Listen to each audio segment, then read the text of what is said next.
dawladda horta 700,000 iyo 700,000 iyo numberku waa muhiim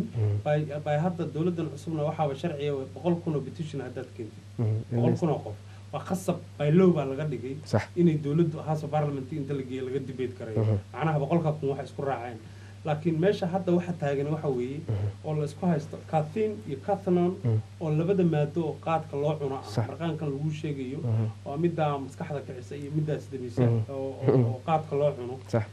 labaduba waa illegal bay ka yihiin America kala hadii la fiiriyo qaadka markay heleen ma aysan fiirin qaad ahaan umay fiirin ee waxay fiiriyeen cathinine iyo cathinone ku jira ingiriisku wuxuu sameeyay cathinine iyo cathinone waa illegal laakiin labadii markii la isku daray oo qaad loo bixiyay ummadoodiina uusan cunayn legal buu ka dhigay tiibaan anagu challenge gareynay oo waxaan niri macnaha it doesn't matter cidda cunaysa necessary ma aha wiilkaagu hadduu dhimanan keygii baa dhimanaya macnaha curadiyadaada haddaad diyaar u tahay inaad ka celisid daraagada la mida miyawdii daraagadii la oran jiraa ka mida oo last year qaadkay ku jirtaa taas haddaad joojisay waay annaga ka noogu daysay arrintaasina waxay noqotay runtii arrin challenge ku ah oo meelay uga baxsadaan aysan jirin because annaga waxaa noo diyaara looyaro haddii ay go-aankan sida aan rabnay hadduu noqon waayo human right in court la isla tago oo la dhaho bal reasonka aad ku diideen wixii ku jiro dhan waa illegal bal qaad reasonka aad ku diideen noo sheega taasna waxay noqonaysaa discrimination waana ku kalsoonahay inaan ka weyn karo sax isoo su'aashaas runtii idinka maadaama xog aad u weyn iyo runtii aqoon u leedihiin qaadkan dhibaatadu leeyahay ayaguna ingiriiskan runtii qaad ahaan ay u aaminsan yihiin laakiin dhibaatadu leeyahay awgeed ma u bandhigteen in qaadka oo runtii ka dhib badan yahay daroogada kale runtii ay isticmaalaan cadaanka ama wadamadan kale maadaama ingiriiska oo cunayna asaga laakiin inuu ka dhib badan yahay dadka ma u bandhigtay arrintaas waa su'aal fiican oo meesha ku jirta laakiin ingiriisku nacas laguma tilmaamo way ogyihiin qaad wuxuu galay iyo wuxuu gudo ilaa iyo Soomaaliya ogaayeen waxa loo diidayo ma aha evidence la'aan ma aha waxa loo diidayo ma aha aqoon la'aan ingiriiska haysta inuusan qaadka dhibaatahayn waxa ay dhalinyaradeedii yeelayaan waa isbitaaladoodii waxa ay ku dhimanayaan waa isbitaaladoodii reportkan kaliya aan maanta wado oo aan waliba aan ku boorinayo qof walba Soomaaliya iyo UK degan inuu fiiriyo oo akhriyo waxa la yiraahdaa qaad related deaths qaad waa KHAT related deaths inta qaad ku dhimatay wadanka kale reportkan marka la soo saarayo macnaha 16 wiil oo Soomaaliya oo gidigood 40 ka yar isku gobol ma degana isku meel qaraabo ma aha related ma aha DNA ma wadaagaan gidigoodna 40 bay ka yihiin gidigoodna waxay u dhinteen beerka markii ninkan St Thomas Hospital la dhaho uu baaray wuxuu ogaaday 16 kuma wanting inay ka dhaxeeyaan hal mid baa gidigood isaga mid yihiin 16 kuma qaad dibkay aad u cuni jireen marka ingiriis reportkan kaliya ugu filan qaad dhibaatadiisa meesha dhib ka taagan yahay ma aha ingiriiska waa lobbying iyo dagaal weyn ka socda dawladda Kenya oo xiriiro iyo siyaalo badan wax uga dhaxeeyaan ingiriiska oo leh ku doodaysa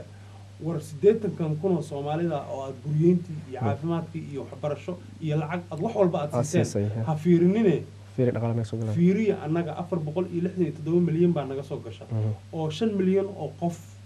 oo Commonwealth ku jira oo diin ahaan xiriir badan naga dhaxeeyo dadkaasaan ku masruufnaa oo ceelkoodii iyo biyahoodii iyo dhaqaalahoodii ku xiran yahay marka uu ka weyn yahay arrintu dagaalku intaas uu ka culisay iyaguna dhacooday ka dagaalamayaan laakiin waxaan oranayaa aan aaminsanahay kuna kalsoonahay inaan ka weyn garan doono insha Allah xaqana nala jiro dawladda ingiriiska tusaale ahaan sidaa sheegtay dawladda Kenya hadda runtii ku soo dartay meesha ma jira adiga ma soo baartay runtii maadaama xiriir oo ka dhaxeeyo in heshiiskan si waliba adiga report gareyso ama ingiriiska u leeyso ama 700 ama 100 qof aa geyso heshiiska ingiriiska ee la gasheen Kenya inuu ka weyn yahay heshiiska masalada taas arinta inay jirto oo la joojin karin bilkaliyan absolutely horta dhowr qofna way weydiiyeen bini aadamku qofku hadduu isku buuxiyo war arrintaani waa ka weyntay wax lagama qaban kare Kenya iyo ingiriis wax badan baa ka dhaxeeyay macnaha waa give up markaas there's no way never inta noolahay aan caafimaad qabo aan ku joojinayno way adag tahay marxaladda macnaha arrintaas waxay qirtay xiriir ka dhexeeya Kenya inay hawshu aad u adag tahay laakiin inaan kusii dhiirano oo aan talo ay sii dhaho oon usii ragbadsado unbay nagu kalifaysaa mooye there's no way aan u leenahay arrintan way adag tahay aan ka baaqano waa inaan dhexda sii xirtaa waa inaan sii dhiiradaa waa inaan sii kulleeyaa insha allah waana ka guulaysanayna waa soo noqonaya daawadayaal waxaa mar dhow qadka u furi doonaa daawadayaasha meel waliba ay joogaan si ay uga qayb qaataan arrintan ku saabsan dhibaatooyinka qaadka oo leeyahay anigoo qadka u furi doono wax yar kadib hadda sii wadana awkar arrintan ku saabsan qaadka waxaa jirta in dadweynaha Soomaaliyeed meel waliba ay joogaan in runtii badankood ay jecel yihiin in arrintan la joojiyo adiga waxaa ku leedahay xarun sida filaya ee London UK gaar ahaan ma jira xarumo kale oo ku leedahay gobolada UK runtii waa arrin aad u fiican waa waxyaalaha aan Birmingham u mid ku jirta anigu professionkaygu macallin iskuul baan sax waxaan arrinta tan campaign-kan waxaan u sameeyaa part time-kayga markaan time helo dhalinyaro isu tagto wada ordayso un baan nahay dhibaatooyinkii baa Soomaaliya inta ka bateen baa qolaba wax isu xil saartay marka kani anuu imutay inta ila shaqaysa keligay ma aha waa dadku waa badan yihiin sax shantaro kale iyo afhayeeno kale iyo ambaasadaro kale isxilqaama waa midda aan caawa Birmingham u fadhiyo reer Birminghamna waxaan ku leeyahay Soomaalidu dhaqan bay leedahay nin dheer oo nin marti haddii idin yimaado meel dheer idinka yimaado waa la soo riyin jiray waa la soo dhaweyn jiray soo dhaweyntii iyo diiranaantii iyo waji furaantii runtii waa idinka arkay waadna ku mahadsantihiin sooriyadii baa idinku dhiman weliba sooriyada idinkaga hari maayo idinku waxaad ii garataane waxaan noqonayaa marti fudul badan oo suuriyada anaa dooranaya suuriya waxaad iiga dhigtaan fadlan u taga MB-giina fadlan codkiina igu taageera fadlan inta isu tagtaan oo is ololeysaan oo alraxmo masaajidka kaashataan oo TV-ga kaashataan is ololeeya ololo cusub oo cod dheer oo codkiinu ha soo gaaro baarlamaanka iyadoo la leeyahay reer Birminghamna waxay ka taagan yihiin khadiyaan qaadka okay ka waran haddii arrintan dadaalka aad gelisay adiga dowladda Ingiriiska ay jooji weyso maxaa ku xigay dowladda Ingiriisku 6 sano intaan campaign-ka soo riixaynay MKI ugu weyn wuxuu ahaa war dowladda go'aankii hore aad gaarteen waa qaldan yahay qaadka miiska soo saaro mar labaad dib u eega joojiye haddii marka go'aanka kan hadda lagu eegayo ay mar labaad go'aankoodu noqdo ma joojinayno waay baa taala marka sabab baa taala